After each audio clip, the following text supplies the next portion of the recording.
एक छोटे से शांत गांव में एक चरवाहा रहता था। रोज सुबह वह अपनी भेड़ों को लेकर गांव के पास वाले हरे भरे जंगल में चराने ले जाता था। जंगल बहुत सुंदर था, ऊंचे पेड़, चहकते पंछी और ठंडी हवा जो पत्तों से सरसराती थी।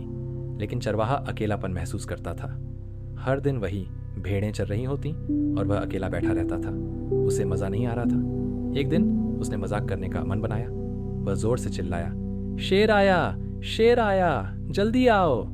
गांव के लोग घबराकर डंडे और औजार लेकर दौड़ते हुए जंगल पहुंचे। सब उसे और उसकी भेड़ों को बचाने आए थे, लेकिन वहां कोई शेर नहीं था।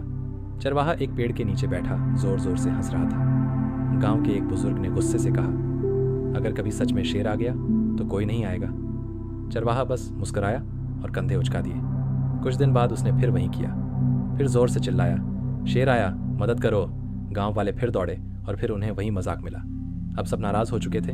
फिर एक दिन जब सूरज तेज चमक रहा था और जंगल एकदम शांत था, एक सच में शेर झाड़ियों के पीछे से निकल आया। उसकी आंखें चमक रही थीं और वह धीरे धीरे भेड़ों की तरफ बढ़ रहा था। चरवाहा डर गया। उसने पूरी ताकत से चिल्लाया, शेर आया, सच में शेर आया है, कोई तो मदद करो। लेकिन इस बार कोई नहीं आया। गांव वालों ने उसकी आवाज़ को अनसुना कर दिया। उन्होंने सोचा वह फिर से मजाक कर रहा है। शेर ने कई भेड़ों पर हमला किया। चरवाहा बस रोता रहा, पर कोई नहीं आया। वह जमीन पर बैठ गया।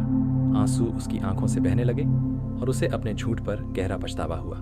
कहानी से सीख, मॉरल ऑफ द स्टोरी, जो बार बार झूठ बोलता है उस पर कोई भरोसा नहीं करता, यहाँ तक कि जब वह सच बोलता है तब भी नहीं।